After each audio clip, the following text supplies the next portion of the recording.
kabon na. Ang mga dahil sa lamatan ng Diyos, ay mapahon mo ng ating panalangin sa mga tagot sa panahon. Yung mga takna, ang nagkahingi at sa mga balang espiritu, yung mga kungsar sa mga tagot sa panalangin. Ito ang mga panalangin sa speaker, pagtang sa kita makapahat, mga mensahe, kung ang mga masaktan, ay kami magkinabuhan ng Diyos sa mga pagkalit. Pagkagawa kami ginoon, hindi kami napakyas, sa tulong sa buhat ang sunod. Kaya wala kami arang nahimo, wala ikaw sa mga kanihan. Kaya tarang ang pasalamatan, ang lamang lawat, sa ngalan ko sa balasan.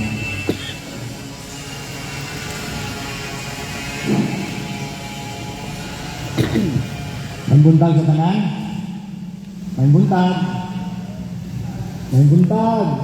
May buntag! Di makukuha tao, mga ang hanay sa atong programa ni Kabuntagon, ang atong singing expression gidala sa atong leader o ang atong opening song. Dayan gipagampuan ni Brother Ryan Mexoso. Kaya sunod ang atong pagpasa sa kanay sa programa. Then next isa sa mga programa ang nangyari sa atong buko ko. Kalau pakai yang bisa buku lagi siapa? Sunod ang speaker na madala ko ni Ma'am Erika Bandong. Sa pamana sa susunod ang nakakaya ng leader dahil ang music player sa speaker. Ang programa dahil Eh, darah deh. Darah kita.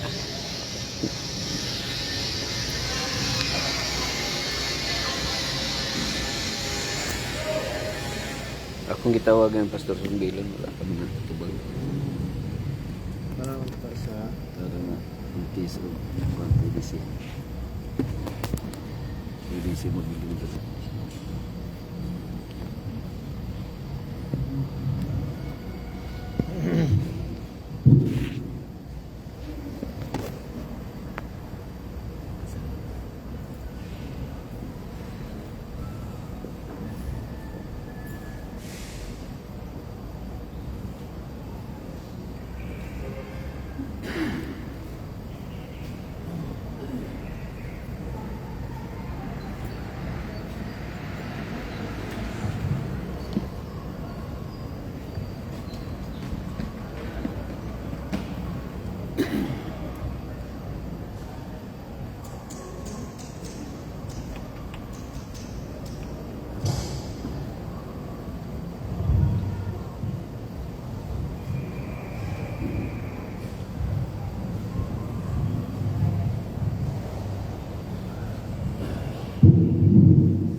God understands your fears. God understands your needs. If you only come to Him, He is more powerful than anything in this world. Only God can heal your pain. God understands.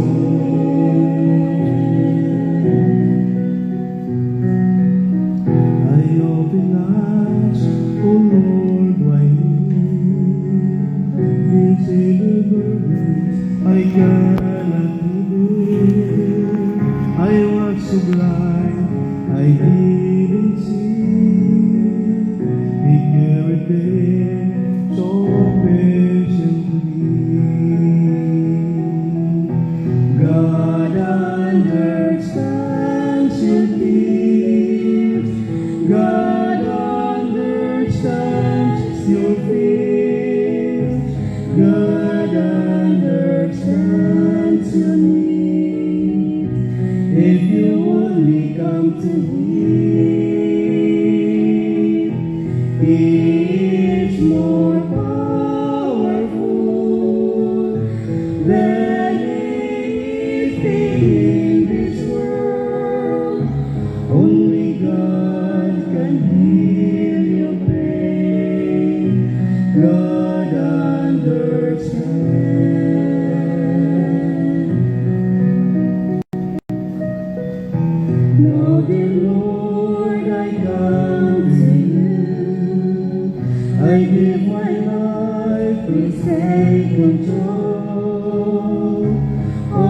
sins that I have done, I give them all to take control. God understands your fears. God understands your fears. God understands your needs. If you only come to Him, He is more powerful than anything in this world. Only God can heal your pain. God understands. He is more powerful than anything in this world. Only God can heal your pain. God understands.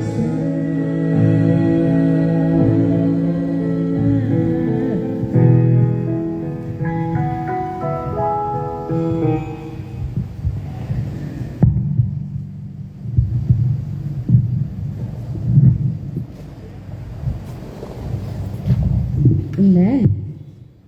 Thank you for that wonderful song. God understands. Let us pray. Our dear Lord, our Father in heaven, help us to understand you through the message that we will be hearing coming from you this morning. Help us to understand your heart. Thank you, Lord, for that assurance that you know what is best for us and that you love us. In Jesus' name, amen. Happy morning, everyone. Ay, pasahandal ka na lang ako. Pasahandal. Okay, happy morning. So, question and answer niya itong devotional. So, katong naa sa likod, dito ko mag-una og pangutana. So, katong naay chance na mubalhin diri sa atubangan, diri lagi daw sa atubangan. Kay magsugod jud ko og tindog diri dapit sa luyo. Wala na. Wala na. Wala na? Wala mo balhin sa atubangan? Balhin to sa atubangan, mga kaigsunan. Para mas makita na to ang kagwapo o kagwapa ninyo. Ha? Madlok sila ma'am. Dili sila madlok ako tayo. Dili na magsagod. Sige. Happy morning once again. Monday man, long holiday, dapat energetic. Have you ever heard of the cliche, there is strength in numbers? Nakaduog na mo, ana? Numbers, kay finance. Nakaduog na ta, ana? Sabi mo Or, na yung crystal. the more the merrier, kana? The more the merrier. Kasi nakadungog. The Mariel. Wala, ganun. The Mariel. Ha? Wala, nakadungog. Ha? Nakadungog? Ay, nakadungog ta, ana nga, ano, no? Pastor, asa, what ba man si Pastor? Si Pastor Jimmy na lang, ay Pastor Handel. Pastor Handel, pili na itong ipanghatag sa mukanta sa ato ang hymn song? 50! Magsugod na dito sa likod. Uy, sa kaya na dito tabi. Ha? Wala labot si Doc. How many? Pisa ang remember sa story ni Gideon? Sige naman itong balik-balik ang video, no? How many soldiers, Doc, para dili ito ang 50, joined Gideon during the start of his crusade? Oy, sa start sa iyang crusade, o sa iyang mission, pila man ka soldiers ang naa sa iyang pila man ka soldiers ang nag-appeal sa iyang sa start? Pila man? Ha? Okay, naman na kamalong dali. Ha? Letter A. Ay, na kamalong sa answer? Ha? Sige, Sir Manny. Pila man, Sir Manny? 22,000. Happy. Happy. Pila? Ha? Letter A. Ano tawag sa dali kay tagna man eh. Letter A. Di ko kay Sir Gerald kaya nakadungog ko nga mag-message niya sa ani. Dali ta dapit be. Letter A, 32,000. Letter B, 31. Letter C, 30. Ha? Unsa? Isa. Letter C. Abi ako. Ang answer is letter A. Kailangan man dyan. Kailangan man sawin. 50. Ang sabi ay. Ang sabi go. Pila to? Pila ang sugod sa iyang army? 32,000. Pila naman to sa AHD? Ma'am Ching, pila to sa AHD, Ma'am Ching? 280? 90. 290 to sa AHD. How many soldiers actually fought against the Midianites? Kaya pauna na yung nagigni. Dili na ni multiple choice. Pila? Ha? Ano? Ikaw na po. Isa una ni pataas. Si Jem, o sige Jem. Pila Jem? Ha? 3 pesos? 300! Meron Jem, wala na. Mauna. Sorry. Okay. 229! Ha?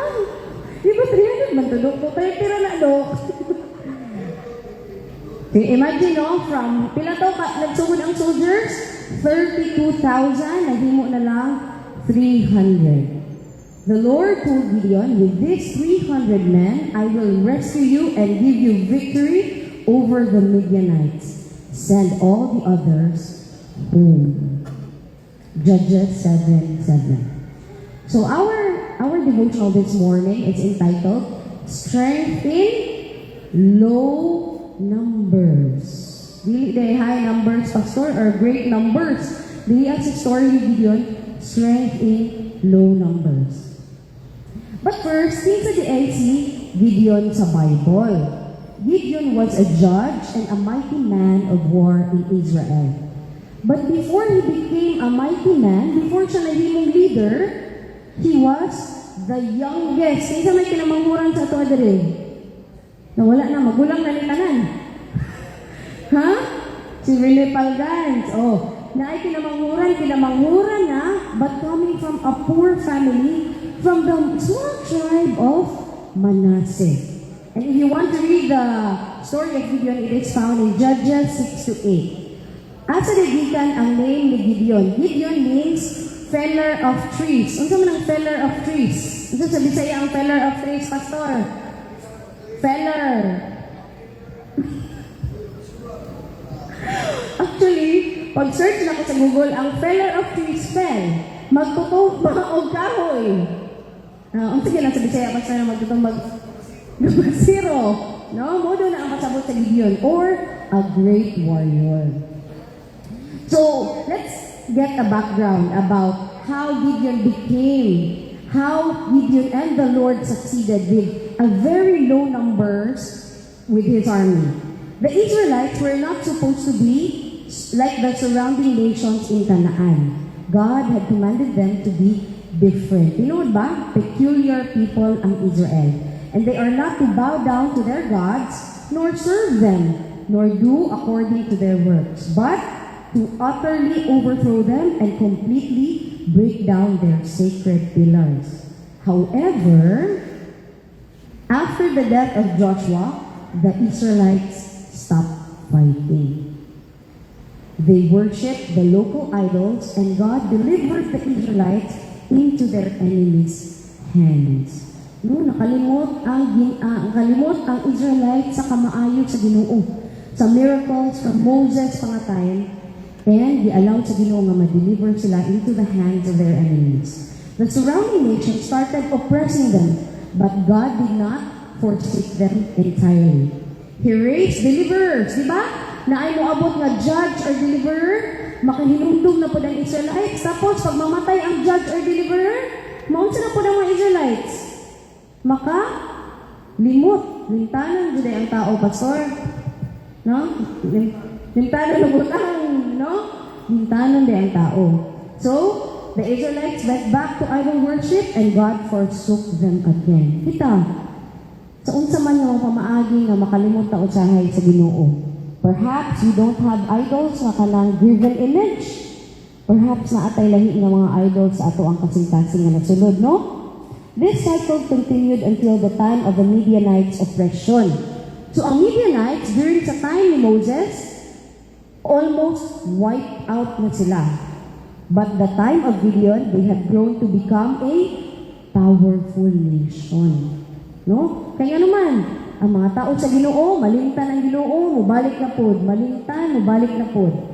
And since God's protection was no longer on Israel, the Midianites seized the opportunity for revenge. Agoy, makabalos na yung buwan nga tawhanan ni. Kay, mo ni sila ang naglupig sa amuha sa una. No? So, during the harvest time, experience sa mga Israelites, ang mga Midianites, sa kupon dayon nila kanang mag-harvest na good o palay, magsakop na din ang Midianites, and they will get everything, tanan-tanan, nga naa dito sa field, including cows, o tanan ng mga hayop sa Israelites. And so, the Israelites were robbed and mistreated by the Midianites. After 7 years, Pastor? Hamas. Wala, Pastor? Hamas. So after 7 years of oppression, the Israelites confessed their sin and sought God's intervention. Kaya naluya naman, naguol na ang mga Israelites, ang silang nabo, after 7 years, nagtawag na po sila sa Ginoo. And God answered them by giving another deliverer. Unsay pangalan sa deliverer? Si? Okay. Magurag ito na pangutan. Unsay pangalan sa deliverer na ipadala sa Ginoo? Si? Gideon. And so, unsay nahitabo giunsa man pag-adto sa Egypt kay Gideon. Nagunsa kay wise guy man si Gideon. Ela kag wise guy dok, wise guy. Wise guy. So si Gideon, kay kabalo man siya nga ang mga Midianites, pag makita nila ang harvest, ilang kwaon tanan, nagtago siya dito sa winepress o dito siya ilalong dito siya, wise guy dito siya. Iya dito niya di-process ang palay, Pastor no. O nitapat sa iya dito ang isa ka angel, ana din siya. The Lord said unto him, go in this might of yours, and you shall save Israel from the hand of the Midianites. Judges 6:14. Kung sa iyo ni Gideon, Mambet, kung ilan ka nga, o Bet, ikaw, ato dito, pag-crusade, ikaw speaker. Kung sa iyo ni mo, Mambet. Literal, figurative. Sa?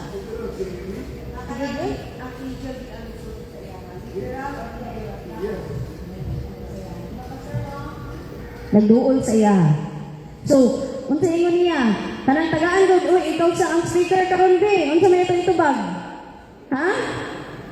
Numuduol ako sa bibig. So, pag yun, ikaw sa speaker karon, ikaw sa speaker karon di. Unsa may tubag? Okay? Unsa ingon ni Gideon? Gideon tried to give excuses saying, oh my Lord, how can I save Israel? Unsa man ako pag-save kay Israel? Indeed, my clan is the weakest in Manasseh, pinaka-weak niya clan, and I am the least in my father's house. Pobre naman ko. But God assured him, surely I will be with you, and you shall defeat the Midianites as one man. Gideon was the person God chose to lead the Israelites against the Midianites. And Gideon had a fairly large army. Pila to ang sugod sa iyang army? Ha? Pila to? Kasi nakatubag ato. Rico, pila to? 32,000, but it paled comparison to the forces of the Midianites. Ang description sa Bible, swarm of locusts. Nakita na tag-locust? Wa pa man, Pastor, no?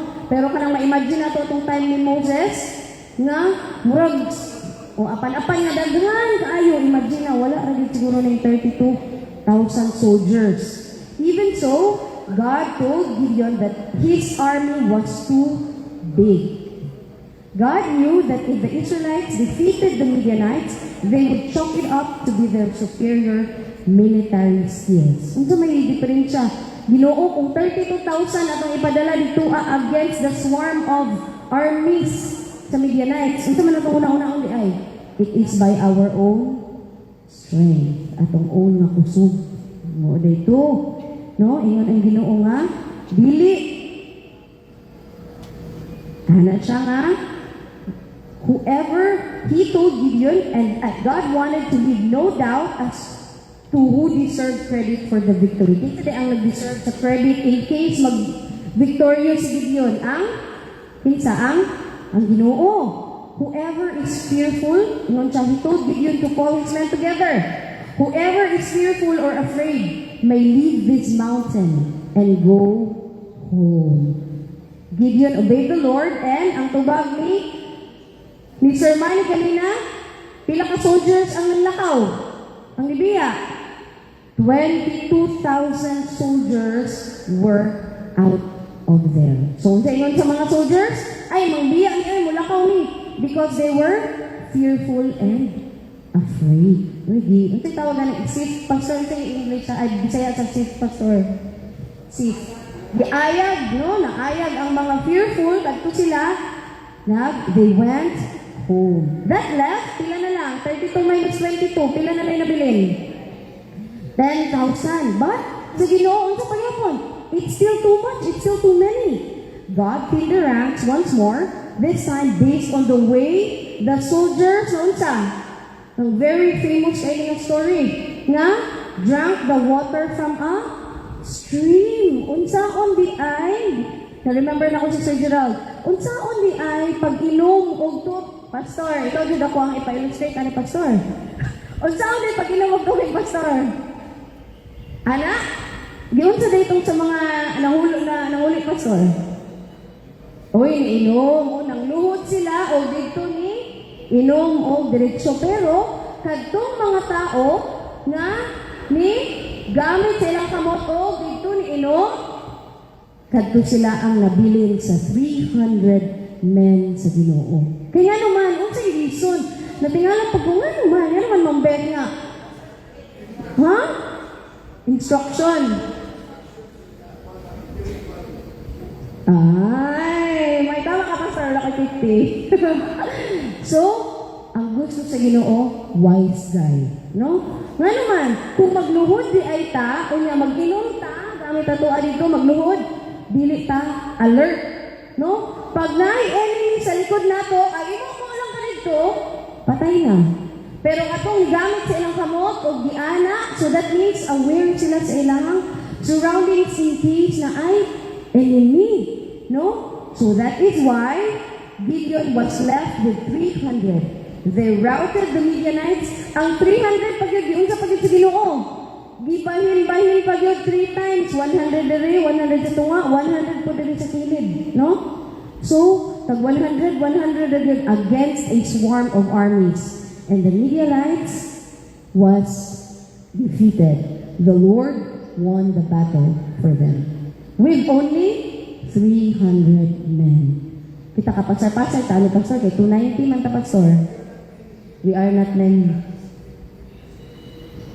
Oh, thank you, pastor. So, it's almost always true nga ang cliche, strength in numbers. And the more the merrier. Because in this story, God made it possible to defeat an army like a swarm of locusts with just, pila ka men? 300 selected men. Why? Those 300 men were committed. And most especially, those 300 men were chosen.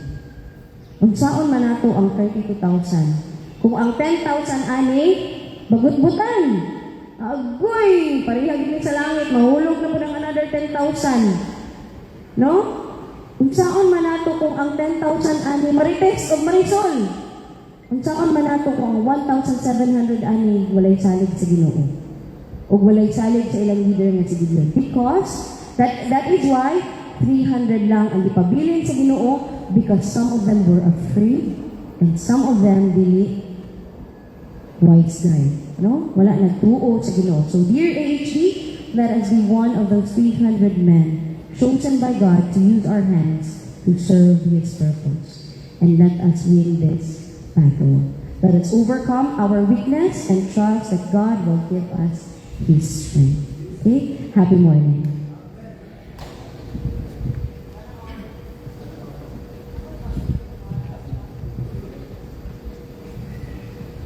Daghang salamat Ma'am Tunit sa nindot kayo nga mensahe nagpahinomdom na to. So kulang na lang tao 10 mahimo na ta nga sundalo ni Gideon. Madaog na nato ang mga nasa palibot. So sa pagpadayon ato ta sa ato nga individual nga prayer, mga prayer request.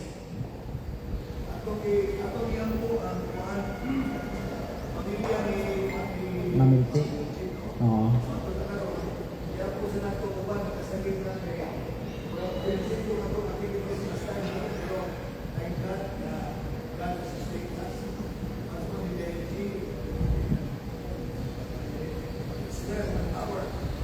So, atong iampo ang pamilya ni Ma'am Milky karon no, ana sa kasubanan sa kamatayon sa iyang papa.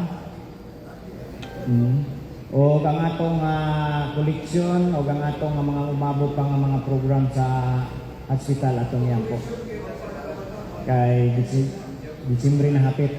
So, magampo ta. O kay Jonas Batersal. Sige.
For our closing song, let us all stand and sing our each hymn.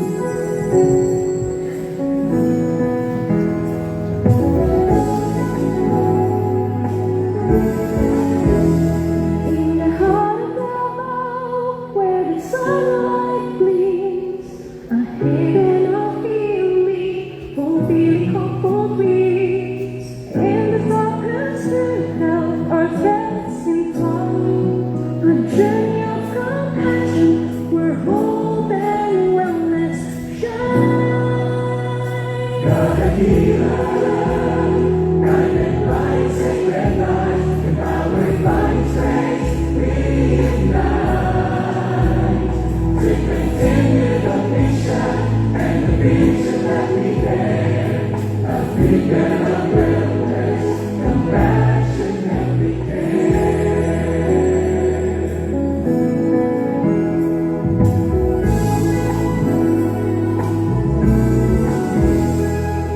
Within this walls, a sanctuary we create, a center of total health, where lives are given made. With expertise and heart, God heals and repairs. A journey of healing, a place beyond compare. God the healer, God that lights and red lights, empowered by His grace.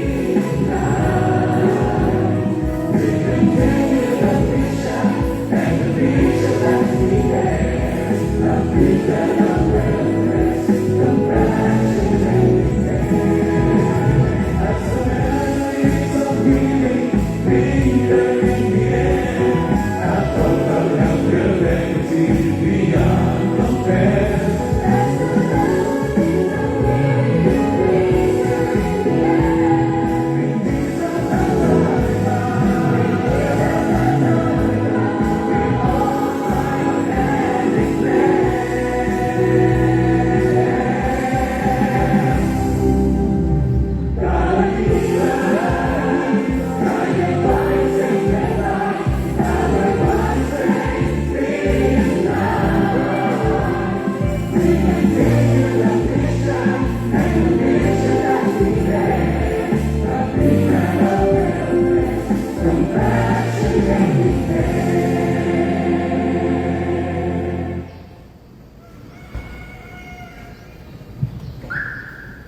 Let's pray. Our most loving, our Father, our Creator, our Savior. Lord, we come unto you with humbleness in our hearts. We pray, Father, that Lord, you will be our strength. Help us to serve you in this mission and allow us to be a channel of blessing to this institution in this battle that we have shared for all of us. We know, Lord, that you are there to strengthen us. Thank you for the everyday reminders, dear God, through the scriptures, through the readings. Thank you, Father, for sending your Son to die on the cross for all of us, dear Lord. In Jesus' name we pray. Amen. Okay, congratulations everyone, no? By this time, dire lang sa ang atong nga words, pero kumabalhin na nito as much as possible. Kaya kung dire ra, wa na makadula, no? O niya, mas may ma-protection na gunig, wapo ni mawala ni sa daan. Kaya tingay may go is bula, medyo mahal-mahal. So, salamat sa kalampusan, no? The first event, ganang hitabo na very successful mga kaigsunan. O kung naamay, wala mapasalamati, mga sponsors o nagtabang na dunay dako kayo nga contribution, I believe that God will pay you in the resurrection of the righteous. No? Kung dili man tanan, ma-mention ang pangalan, kung kinsa gay atong mapasalamatan. Pero kita tanan, nga as HD workers, we are blessed by the Lord because of this opportunity, no, of winning more souls. Now, naantay igsoon nga namatyan o amahan, dili man yun siguro tanang-tang na makaadto dito, but I believe that our President will represent, no, na karong adlaw mo adto ang admin mo bisita dito kay medyo layo-layo gyud ang area, challenge din siya, no, at magsusunod kadto na not necessary linga mo adto sa panahon sa lubong, pero kung nagi panahon nga makaadto mas maayo. Pero by this time ang official na trip nga mo bisita dito ang admin yata para nga mo kuan sa funeral visit, and then ang ato ang tanan, no, nakabisita na mga churches, and then we are facing another year na po, 2026, kay kamay na lang ang habilin nga bulan, no, mga duhan na lang ka bulan mga kaigsunan matapos na. Now let's give the time sa ato nga President sa iya nga announcement.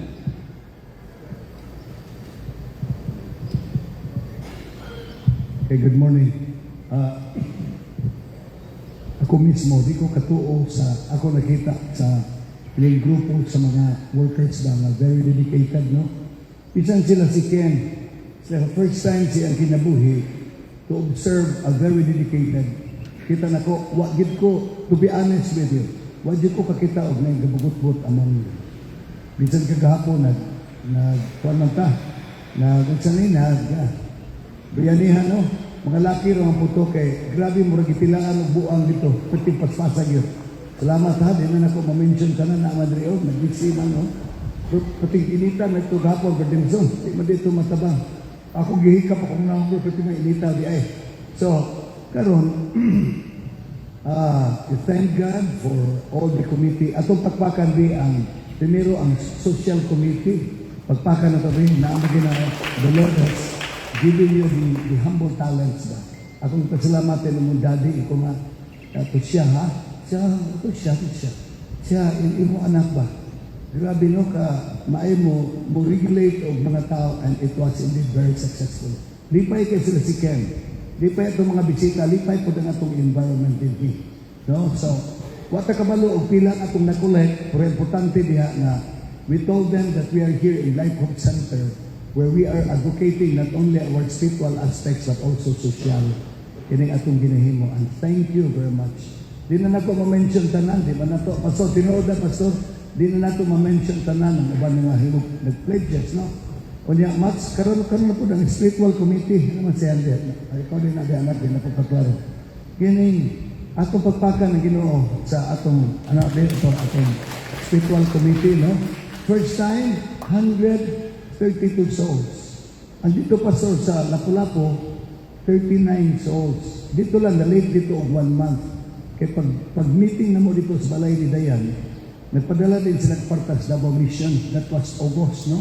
Uman sa general meeting. Meeting dito sa ilang bahay ni Dayan. Then padala din sila na late ang sa Cebu. 2 months na sila na groundwork, Pastor. Pero we still see very organized people. Maamagod ako na bantayan. Brother Boy, kita niyo mo, no? Okay na ka, Brother Boy? Sorry kay ha, kay daghan siguro mga asawa ron na naglikramo, no? Nga tinglaba ko na. Ako naglaban ako daan pagkasabado sa BA, kumpra na, grabe. Katore, tigag-rigid yun kay hatod nila ni Ken, pag human dito sa Davao Mission, kumpra din na ba? At gabi na kayo na human.